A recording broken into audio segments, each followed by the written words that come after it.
కూటమి ప్రభుత్వంలో విద్యార్థులు చాలా ఇబ్బందులు పడుతున్నారన్నారు ఎమ్మెల్సీ మొండితోక అరుణ్ కుమార్. 6,800 కోట్లు ఫీజు రీయింబర్స్మెంట్ బకాయిలు ఉన్నాయని, నిధులు విడుదల చేయకపోవడంతో విద్యార్థులకు సర్టిఫికెట్స్ కూడా ఇవ్వటం లేదన్నారు. ఇక సంక్షేమ హాస్టల్స్ లో మౌలిక వసతులు కల్పించడం లేదని ఆగ్రహాన్ని వ్యక్తం చేశారు మాజీ ఎమ్మెల్సీ కెఎస్ లక్ష్మణ్ రావు. విజయవాడలో దళిత బహుజన్ ఫ్రంట్ ఆధ్వర్యంలో సంక్షేమ హాస్టల్స్ ఫీజు రీయింబర్స్మెంట్ పై రౌండ్ టేబుల్ సమావేశం జరిగింది. ఈ సమావేశానికి వివిధ రాజకీయ పార్టీల నేతలు, ప్రజా సంఘాల నేతలు హాజరయ్యారు.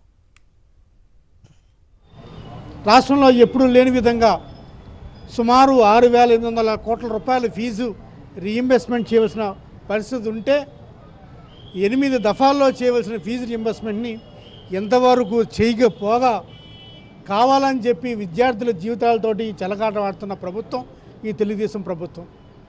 అదేవిధంగా సాంఘిక సంక్షేమ హాస్టల్లో వసతులు ఏ విధంగా ఉన్నాయని చూడు, అరకొర వసతులతోటి, శానిటేషన్ ప్రాబ్లంతో, హైజీన్ ప్రాబ్లంతో, బిల్డింగ్స్ పడిపోయి, టాయిలెట్స్ లేక, డ్రింకింగ్ వాటర్ లేక, దుప్పట్లు లేక, రగ్గులు లేక పిల్లలు నానా ఇబ్బందులు పడుతుంటే ఈరోజు చంద్రబాబు నాయుడు కావచ్చు, లేకపోతే లోకేష్ కావచ్చు, మాట్లాడితే దావోస్ అంటాడు, మాట్లాడితే కార్పొరేట్స్ అంటాడు, మాట్లాడితే P4 అంటాడు తప్ప అతనికి ఈ రాష్ట్రంలో ఎస్సీ, ఎస్టీ, బీసీ మైనార్టీ పిల్లల మీద ఏమాత్రం కూడా శ్రద్ధ కానీ బాధ్యత కానీ లేని ప్రభుత్వం ఏదైనా ఉందంటే తెలుగుదేశం ప్రభుత్వం.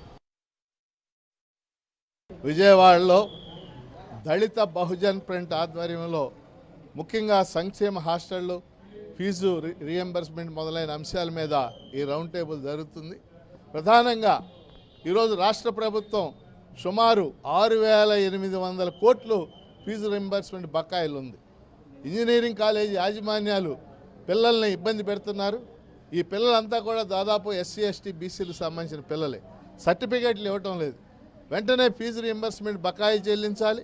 ఈలోగా యాజమాన్యాలు సర్టిఫికేట్లు ఇచ్చే విధంగా ప్రభుత్వం ఒత్తిడి తేవాలని చెప్పేసి మేము డిమాండ్ చేస్తూ ఉన్నాం.